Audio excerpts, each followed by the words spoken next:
This is KGW News at Sunrise.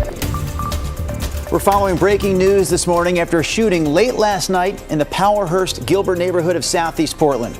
We know at least one person is dead. We'll have more details for you coming up here in just a minute. And today is a good energy day here at KGW, and we're shining a light on a new effort to use gas to combat greenhouse gas emissions. Yeah, we'll explain the science behind Seattle area-based Modern Hydrogen's efforts. That's coming up. Also this morning, we're talking about the Oregon Humane Society, which is going back to the old school way of adopting animals. We'll explain those details, yes, with cute pictures included. Lots of cute video, Christine. Coming up here on Sunrise. Hey, good to see you here on a Wednesday. We've made it halfway through the week, and we're like adjusting, right, to a warmer kind of pattern. It's been really tiring the last couple of days. I've been watching the radar go round and round, you know. It could be dizzying. Yes. We have turned the radar off, symbolically speaking. We have a dry forecast, as Christine mentioned, and the cameras are mostly showing at least some blue skies. Sun comes up at 5:23 this morning here in Portland. This is at the coast in Lincoln City, Schnuckwin's Casino Resort. You can see that's a baby blue sky. There's a partly cloudy look off to the northeast from the top of the Wells Fargo building this morning. Temperature 53 degrees. Some of you are in the 40s. Our day moving forward, it's a partly cloudy start, but really will quickly just become, I think, clear. 65 at noon, and today's temperature is in that comfortable sweet spot. I have us up to 77 at 5 p.m. Here's Chris. Here's a pretty shot. Photojournalist Chad DeHart up and at him early here. He's manning the wheel here of Drive 8. He's heading north over the Markham Bridge, and that is, well, he's got the freeway to himself right now, and that's obviously a sign across the rest of the freeway system as well. Light volume right now on I-5 through North Portland. Looking pretty good on the Sunset as well. No unexpected delays on the freeways right now. I do want to remind folks, of course, later this morning, actually at 1 o'clock, the Rose Festival Junior Parade takes center stage here through Northeast Portland. So Sandy Boulevard will be closed from 52nd Avenue to around 40th, and these surrounding streets in gray here around the parade route are local access only. Again, that begins around 1 o'clock, so just be aware of that if that is part of your commute later on this afternoon. Guys. Definitely got to remember that. Thank you, Chris. This morning, police are investigating a deadly shooting in Southeast Portland. One man died at the scene. We also know a teenager was shot and is in the hospital right now in critical condition. The shooting happened just before midnight at Southeast Ramona and 130th Place. That's in the Powerhurst-Gilbert neighborhood of Southeast Portland. Police say when they got there, they found both the man and the teen inside a car. Again, the man died at the scene and the teenager was taken to the hospital. Southeast Ramona remains closed near the intersection of 130th Place as this investigation continues. Now to some of our other morning headlines. A Clackamas County grand jury ruled a deadly police shooting in Happy Valley was justified. On April 30th, officers shot and killed Andrew Song inside his Happy Valley home. He was accused of holding his wife and 2 children hostage. After several hours of negotiating, police say Song made a threat toward his family, and that is when authorities entered the apartment and shot him. The grand jury found the officers and deputies acted legally under Oregon law. And take a look at this. It is some of what Gresham police found when they arrested a suspected thief at an LA Fitness who'd apparently stolen from the place before. They say the man had bolt cutters, a stolen credit card, meth, and was also driving a stolen car. Investigators say Fernando Carrillo first stole from the locker room back in March. Then when he went back to the gym yesterday and asked for a day pass, an employee recognized him and called police. And Gresham police are continuing to search for 2 missing siblings. 10-year-old Alex Lewis and 12-year-old Alyssa Lewis have been missing for a week now. Their mother says they have been spotted potentially with extended family and friends. We're told it could be a case of custodial interference, which in Oregon is a felony. Police want anyone with information to call 911. And those are some of your morning headlines. The city of Portland and Multnomah County will vote this summer on the final version of their joint plan to address the homeless crisis. KGW's Daisy Caballero has more details on the final proposal. I think it's a real positive step forward that the city and the county have come together on this plan. Blanche House Executive Director Scott Kerman is chiming in on the City of Portland and Multnomah County's final homeless response action plan that aims to house or shelter an additional 2,700 people by December of next year. And I think they might take some criticism for that. that maybe the targets seem unrealistic. But I think we have to be swinging big. The 55-page plan highlights all aspects of this crisis, including an aggressive 2-year plan to increase shelter capacity by 40% and add 1,000 new shelter beds.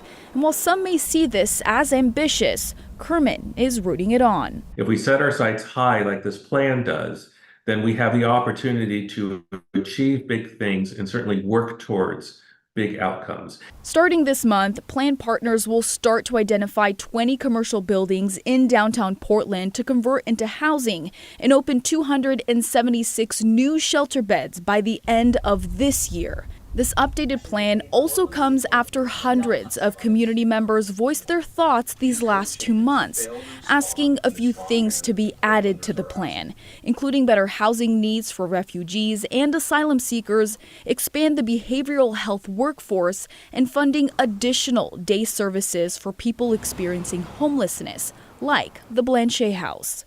We don't necessarily get the same attention as housing and shelter, but we serve a lot of people who live in low-income housing and shelter, but rely on our services to help make ends meet or to form community. Daisy Caballero, KGW News.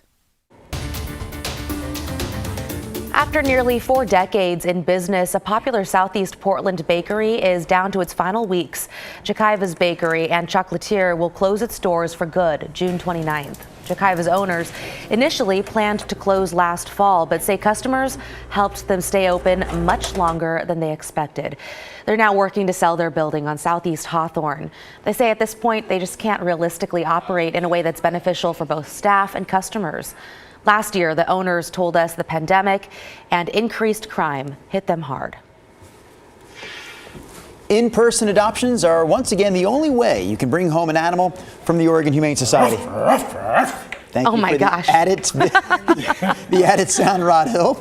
The organization switched to online adoptions only during the pandemic, then offered a hybrid option. But again, it's back to in-person only all the time at this point. The Humane Society's Portland and Salem locations are both open 7 days a week from 10 to 7. Of course, you can still hop online to see and learn more about the animals that are currently up for adoption, like that guy. Those and that pups guy. are so cute. I can't get over it. Okay, quick question this morning. When you hear most expensive cow ever sold, how much do you think it went for? Guys, do you have a guess? I don't know, $100,000. I overheard someone in the newsroom. I thought they said in the millions. That would be correct. Okay. The answer, more than $4 million. Jeez. I know. Moo. This is yes, definitely. So this is Viatina, 19. She is the most expensive cow ever sold at auction, according to the Guinness World Records. She's from Brazil and was sold for $4.1 million at an auction in July of last year. And that is 3 times more than the last record holder's price. The reason for her hefty price tag, things like how quickly she puts on muscle, her fertility, and her beauty. And get this, according to the Associated Press, security cameras and an armed guard watch over her just to make sure she's doing okay. And then one more story before we get to weather. The price of beef is going up nationwide. Oh my gosh. I actually went to find the cow responsible for my most recent gallon of milk. Because this morning I poured myself a bowl of cereal before I came to work. Yes. And I grabbed that gallon. There's a little bit left. Yeah. The expiration date was May 27th. That's a while back. That's last Monday. That is I knew it was a risk, but I poured that milk in anyway, ate it, and it tasted fine. So I'm thinking that was super milk from a super cow. So you need to find that cow. Yes, that's my plan here. Dangerously close to cottage cheese, though, I might point out. No, it smelled and tasted fine. We'll see later this morning. Okay, well, we'll keep an eye on Drew the rest of today. Hey, I want to start with one of the national stories weather-wise, and that's this heat that's building and taking hold from Texas up through New Mexico, Arizona, Utah, Nevada. These are current temperatures. Right now it's 84 in Phoenix and 84 in Las Vegas. Now here come the high temperatures today on one of our weather models. 107 Phoenix, Vegas, 92 Reno, right around 90 by the way in Southern Oregon today. Medford, this shows 89 degrees for high. I did check. Phoenix has actually been over 100 degrees every single day this month so far. Now the temperatures tomorrow look even higher. Here's 105 in El Paso, 111 in Phoenix, 109 in Las Vegas. Certainly when Phoenix gets up to 110, that grabs attention. So this is the air that at one point looked like it was going to move up into our area, and we would have a number of days of 90-degree temperatures starting either tomorrow or Friday. But now it looks like this is going to hold down to our south and off to our southwest. And the only day I have on the 7-day, which I'll show you in a moment, that has a chance to hit 90 is Friday. So that's better news for us locally. The rain is gone for the time being. The forecast is all high and dry right now. We have partly cloudy skies and spots this morning, but no weather. If you're traveling, you're not going to have any weather concerns. And any early morning cloudiness will go away. And we have mostly sunny skies statewide, including you folks at the coast coming up. Here's a pretty partly cloudy look from the top of the Wells Fargo building this morning. 53 is our early temperature. There are some cool spots. There's Kelso in the 40s. Astoria, good morning, 43. That's a sign that you have light winds and you have some stars twinkling up there early this morning. 45 in Newport. It's 48 in Bend, 51 out in John Day. Futurecast is easy. Again, no weather systems. A mix of cloudiness. This is this morning at 7:30. Boop, they pretty much all go away. A little bit of high cloudiness this afternoon streaming up out of Nevada and California across parts of southern and eastern areas, but still probably mostly sunny overall for you folks. Beach temperatures today will be in the 60s. You know, it's been breezy the last couple of days. We've had the wind advisories out in parts of the Columbia Basin. All of that is gone, and for the most part, it's a gentle northwest wind. Statewide today, 5 to 15 miles per hour at the coast and 5 to 15 here in the valley. 75 degrees in Salem, really comfortable weather. 72 in Longview. I have Vancouver and Portland at 77. And here's the warm up, 85 tomorrow. 91 Friday, but it looks like just one day. Saturday we go down to 84. We're all the way down to 80 on Sunday, and then we're in the 80s, it looks like, to start next week, Monday and Tuesday. Oh, I've got to rest. You can tell forecasting is going to keep me really busy in the coming days. Yeah, busy.